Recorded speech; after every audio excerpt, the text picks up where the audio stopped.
Hello and welcome to the Dare to Differentiate podcast. This is Khani and I'm your host. And this week we are going to talk about perfection. I know we all love to be perfect. And the juxtaposition of perfection and humanness. That is specifically this week. We're in the process of learning about the genesis of the world, the way the world started. It's a little funny because on one hand, we really like to be perfect and we really want to be perfect. And then on the other hand, we live in this world and we are humans. And finding that balance or finding that space, that happy space of embracing our humanness and striving for perfection. In general, Parshas Noach was always one of those weeks that I just kind of skipped over because you have Parshas and then next week you have Lech Lecha. And it just was never, whatever, it's this weird story. And okay. But something about it, as I've explored it more recently, is very next level. So I'm going to try to share a little bit about what that next level is. And within the context of Noach coming right after Parshas and what that means. Because when Hashem created the world, Hashem created a perfect world. And Parshas kind of shows that this world was complete, right? The 6 days of creation, the seventh day Hashem was complete by Echlo Hashemayim, and it was all great and beautiful in its completion. But this is complete as Hashem created it. And then Parshas Noach, ironically, comes along to show the completion, the Shleimas Ha'olam, Mitzad Atzmai, right? From the point of view, from the power, from the center of the world, that there's completion from our center, from the space of being down in the shadows and the darkness. And we have this power to really purify and elevate and make this world beautiful and pure. And that only happens in Parshas Noach. That doesn't happen in Parshas Parshas. Because at the end of Parshas Noach, when Hashem makes the covenant, the bris, with Noach, that bris only happened through his work, through him putting in the hours, through his blood, sweat, and tears, elevating the lowest parts. What was it? Which means that there's nothing lower. Basically, Noach elevated and up-leveled the universe, the lowest parts of the universe, that there is nothing that exists lower than that. He was able to elevate it. And the fact that he did that was literally fulfilling the Ratzon, the will of Hashem, the desire of Hashem, in creating the world. Noach came along and did something that was never done before. He came down to the lowest depths of the world, the deepest, darkest, shadowiest parts of the world. The lowliness that there is nothing lower than this. Ein tachtan lamata mimeno. There's nothing lower than this. And in that space, he was able to complete the will of Hashem. Right? Neshava kadosh baruch hu liyas le'der b'taltainam. Hashem has this desire, has this will, that in the lowest parts of this world, there's space for Hashem to be, for Hashem to live, for Hashem to experience, for Hashem to rest. And Noach was able to accomplish that through this whole story. So basically, Parshas talks about the strength of the world. Talks about the strength of the world as it stands in relation to the Kavana Aliyana, right? The connection to the higher worlds. Connection to that higher value. But Noach, his main thing is like really being grounded and in this universe and show the essence of the world as it stands from our perspective, from our greatness, from being grounded and great and bring light to the lowest possible parts of the world. Right? Let's not forget that during times of Noach, Mala Aretz Hamas, right? The world was filled with corruption and disgusting behavior, ugliness and fighting and crime.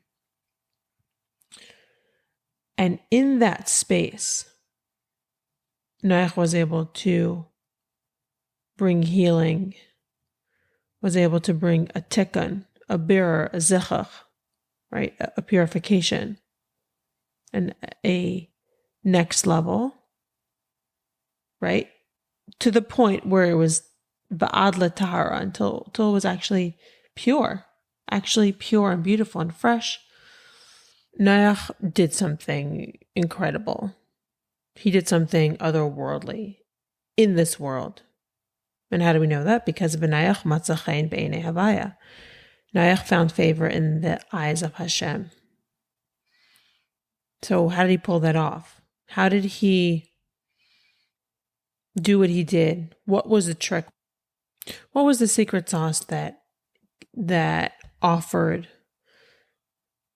or that earned Noach this honorable mention, this plaque on the wall? What was that thing that he found favor? Chayin. One really important thing to look at before that is we need to look at what is the name of Hashem that's used in the sentence. Noach matza chayin b'einei Havaya, which means Noach found favor in the eyes of Havaya, which is Hashem, as above this world. Because when we look at how Hashem is referred to in Bereshis bara Elokim es hashamayim v'es haaretz. Why? Because Elokim is the name of Hashem as he creates the world, as he shows up in a more confined, compressed way with more gevura, that the world can be created through that. Okay? The name Elokim was said 32 times in Maisa Bereshis. So the entire world is created with the name of Hashem, specifically the name of Elokim, 32 times. And why specifically Elokim? Elokim is the gematria, as we know, Hateva. So this is the name of Hashem that is associated with the world.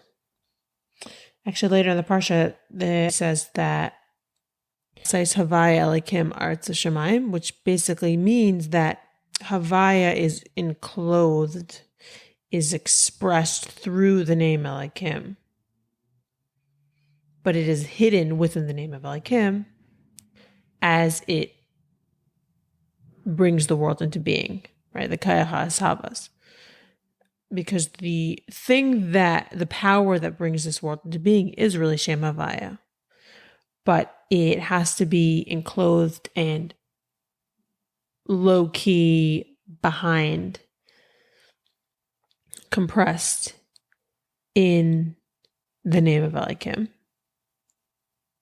And therefore Havaya is not revealed in all the creations in this world. Right? The Elokim is the name that is expressed in creation. So that is Bereshis. Bereshis is very much Elohim centered because that is the creation of the world. But it's interesting because Noach kind of brings something new to the table. What is Noach bringing new to the table? That he matzachen be'enei havaya. That somehow he was able to reach a different access point that the world didn't have access to, which is Shem Havaya. What did he do? Because he revealed in this physical world the name of Havaya that is above the world, right? He somehow accessed this and bypassed the Shem Elohim and was able to reveal Shem Havaya to the point where it was able to be expressed and recognized and clear that Havaya Hu Elohim, Hashem Hu Elohim, right? Like we say on Yom Kippur. To the point where Noach was able to express this reality that Havaya is Elohim, which is what Moshe said, right? Parshas Chanan. But it took a long time to get to that stage where we can actually express that. So Noach was basically saying that the tzimtzum and the hester, the compressions, the hiddenness, all the crypticness of this world that seems like Hashem isn't here, which is expressed the name of Elohim, is really essentially, truthfully, Shem Havaya. That's what Noach accomplished. And because he revealed Shem Havaya and was able to drill it or knock it into the heads of this Metzias Olam, that even though this world was created through Shem Elohim, Noach was somehow able to integrate this reality that it is actually Shem Havaya, and then it was able to be drawn down from this very, very, very high level that's beyond creation. And to the point where we say 7 times Havaya Hu Elohim after the end of Ne'ilah, the end of Yom Kippur, we say Havaya Elohim 7 times. And this is kind of what Noach did. He gave the world this opportunity to engage with Hashem Hu Elohim, in like ascending opportunity, because we say it 7 times. So each time you say it, you kind of reach a next level, a higher level. So this idea that Parshas Bereshis, Hashem created like an infallible, perfect world that made sense and that was aligned to Hashem. But somehow, because there was too much, it was just Elohim, which means it was very rigid, and it was perfect, and there really was no possibility for anything to change or for anything to be fixed. And then it kind of like popped, right? Like explained in the Hashichos, this idea of Shveras HaKelim, that everything wasn't sustainable, this type of world. So it just cracked. It broke. So the Mabul came to kind of reset the world. It was like a hard reset. Like this recreation and resetting of the entire world's DNA happened in this major way, where literally it was power wash, steam wash, boiling hot, like washing, right? So this idea of power washing, this idea of a factory reset across the entire world that Hashem brought into this world. And Noach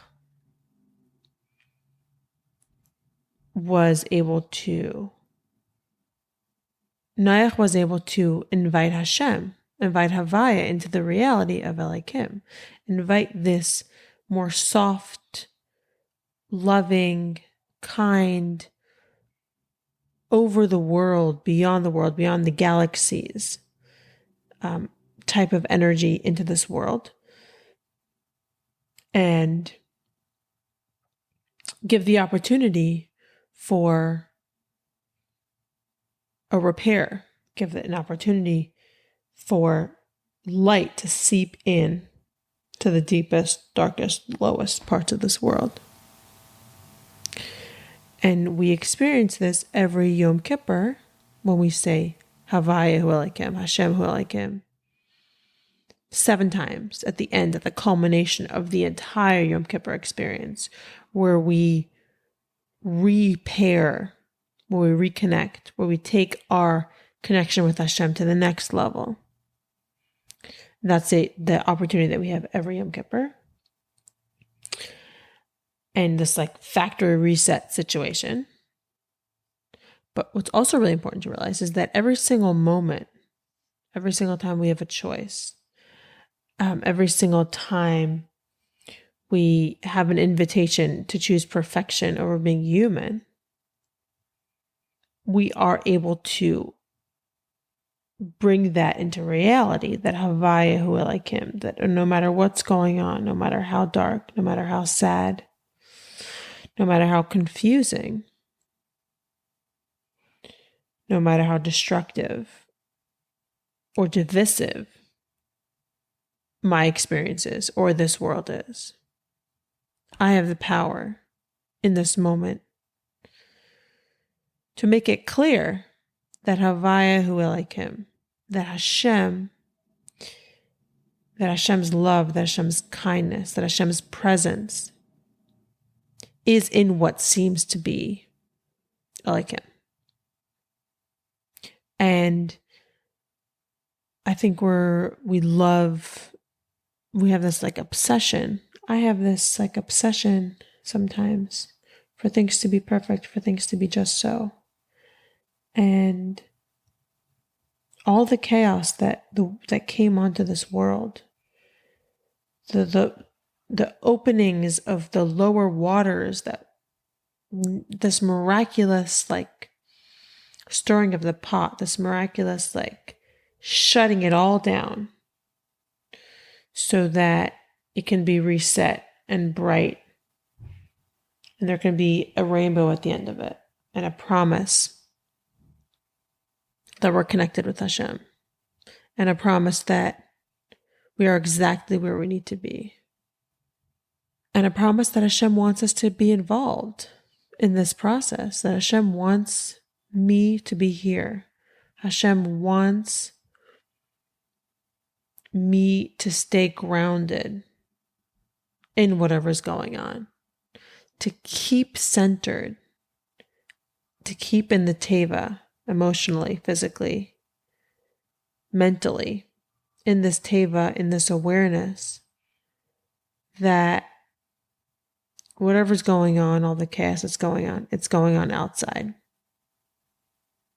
And it's going on outside for a purpose. And there's an end game.